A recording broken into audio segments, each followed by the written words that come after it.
Laudanum. Nothing there. And then you choose which ones you want to enable. So I can only enable one at a time.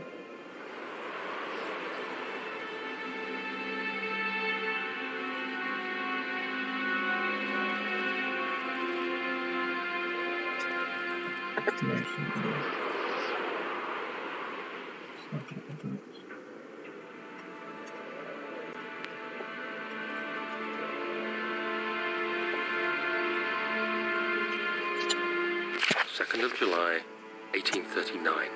You can have a I bunch. received a letter Okay. today from the Algerian governor's office disclosing the fate of Herbert's expedition. About a week after my departure, Abdullah, one of the men traveling with us, returned from the desert. He was badly injured, as if maimed by a lion. The man rambled deliriously about the expedition being attacked by something horrible. The French quickly dispatched a search party to look for the expedition. After searching for days, they found the camp abandoned without any trace of Herbert or his men. Tomorrow, I'll retrieve the things they recovered from Herbert's tent at the customs house. I don't know what to make of it, but I'm worried for him.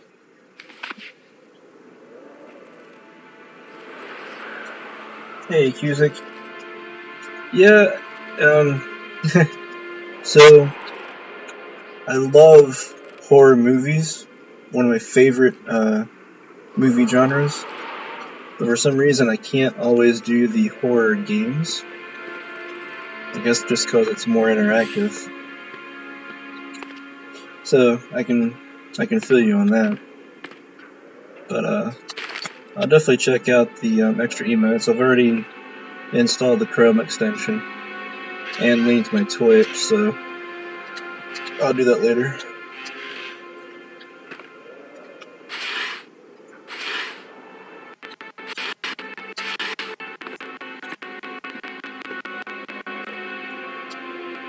July 1839. Today I picked up Herbert's things at the customs house. I dug through the trove of documents he had carried and found a log detailing the expedition. The nature of this text ranged from quick notes to colourful accounts of transpired events. I skimmed the pages, trying to figure out what might have happened. May 17th, the day I was trapped inside the orb chamber, Herbert dryly states, "Recovered Daniel after 1 hour of entrapment." This confused me greatly. I was suffocating within minutes. How could I have lasted an hour? I continued reading the peculiar text. Herbert states his facts without judgment or passion, but suddenly I could read frustration into his text. He pushed his men to investigate the underground tomb, an effort which seems to have strained the minds of his men. Madness spread through the ranks, and Herbert had to take some extreme measures to continue. He finally visits the chamber himself, where he retrieves the orb to the surface. His account confuses me greatly. If he has the orb, what are those pieces in my drawing room? What indeed?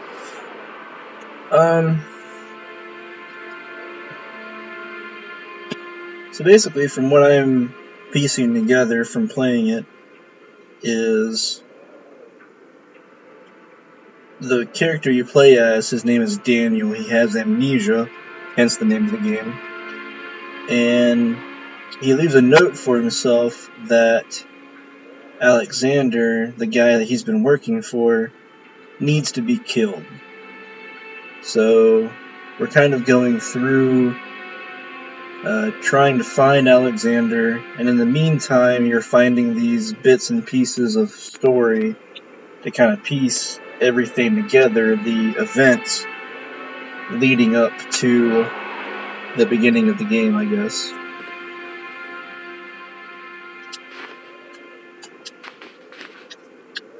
That's what I'm guessing.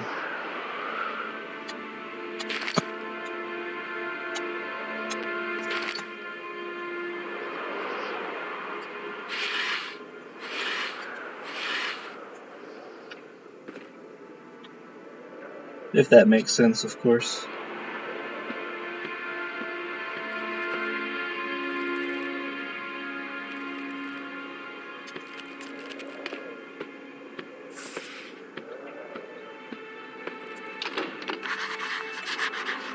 Door stuck due to a broken lock. Lock is broken. Found another way to open the closet door in the guest room. Oh, we're in the guest room?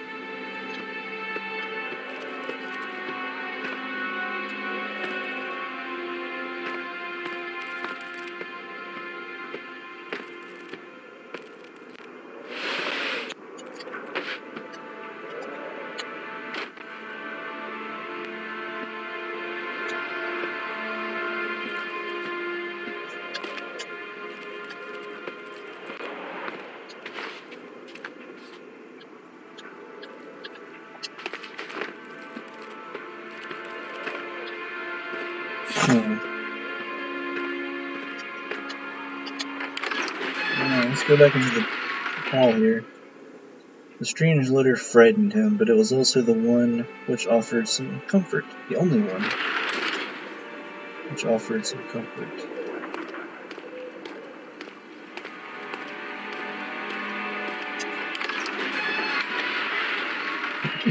To the study. He flipped through the Book of Monarchs, looking for etchings, and counted. 9 different kings from all over Europe had been depicted with an orb resting in their hands. Also, Cusick, I think the game takes place in London, like in the 1800s, mid 1800s.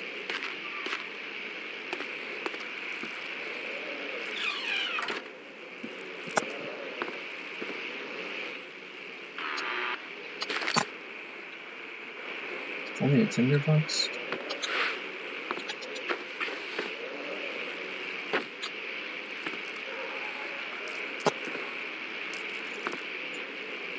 Nothing in this area. Oh, no tinderbox. How many tinderboxes is that? Oh, 18. That's fine. And also Cusick, as part of the game, the longer you stay in total darkness, the faster your sanity decreases. So you want to stay in the light as much as possible. However, there are some enemies that are... I'm not really sure if they're hunting, but they're in the area. And naturally, light causes them to see you easier.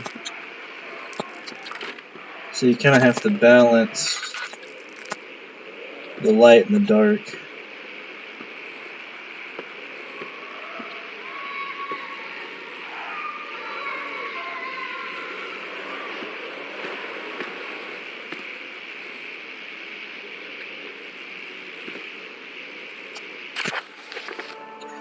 Letter regarding the discovery of an orb. To my most trusted student and friend, Johann Weyer. The most remarkable thing happened as I was traveling through the Prussian woods this summer.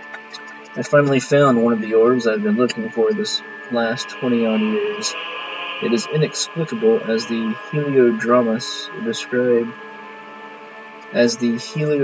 described it in the Hortus Conclusius. Conclusus? It was as it was told about an underground Mithraic temple crowned with the unearthly artifact. The orb was big enough to fill my cupped hands, and the texture was smooth and jagged. Its color washed while rich. Contrast is not enough to describe its nature. It was an impossibility, an artificial paradox captured within stone. I want to hold something like that. That sounds awesome. I was staying in a nearby village called Altstadt, investigating one of the antiquated trails when I finally found the cavern. I went inside, and suddenly I could verify the truth of these enigmatic artifacts. They were real.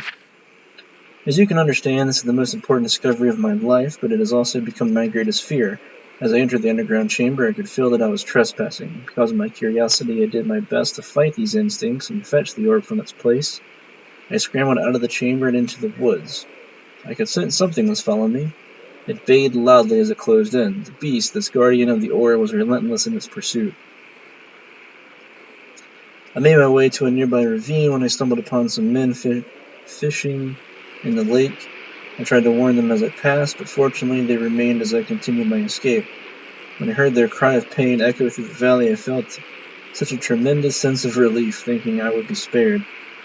Suddenly the blue shimmering light engulfed me, and the colors of the forest were washed away before my eyes. I kept running through the bleak surroundings. The trees had turned charcoal black, with leaves of cinder, ground covered in murky water. I pressed on through the drenched land as a blowing ember gave way to the rising wind and rained on me. I could hear pleading screams in the distance, and I joined in as pain and fear overtook me. I fell to the ground, gasping for air. It certainly must sound strange, but I had been carried miles away across the Alps to the grassy field outside Genoa. The guardian had taken the orb from me, but still, until this day, I fear its return. Sometimes I lay awake at night listening for the howling cry I heard in the forest. It's been nearly a decade since that day, and I still haven't been able to write about the incident. Last time we spoke, you told me your interest in ongoing research into the mythic orbs, and I realized I owed you the truth about my visit to Allstadt, your friend and mentor Heinrich Cornelius Agrippa. Well, we've heard the name Agrippa before.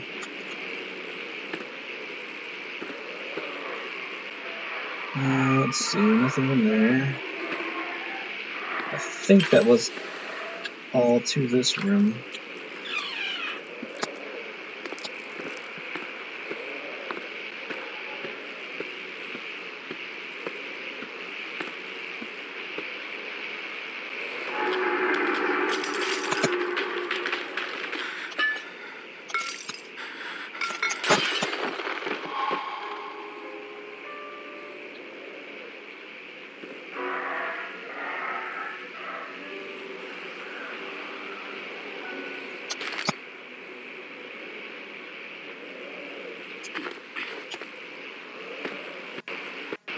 Let's go in this room first.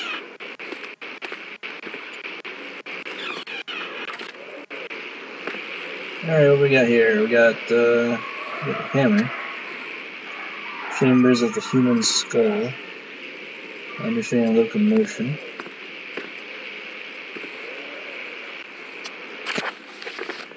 Animal experiment. Canis lupus familiaris, 1658, April 12th.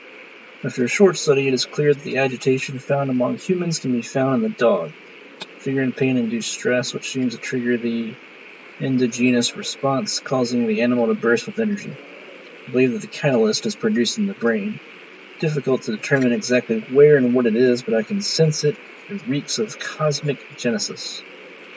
There is an inherent problem in harvesting this energy, since the creature is bound to die from the exercise. I must refine this process and torture to enable any real work to be done. More experiments must be performed, and it seems the only human beings are able to produce the amount necessary might be their ability to appreciate the severity of the process that ultimately augments their experience of terror. 1658. Has Alexander been alive that long? That's the year 1658. I mean, Jesus. It's a long-ass time.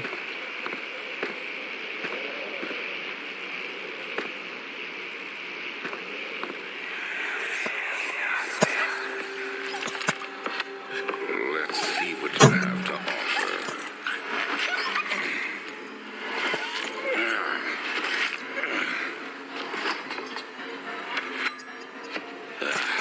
What a mess. I should have sharpened the saw, but I can sense it. It's definitely there. Is it?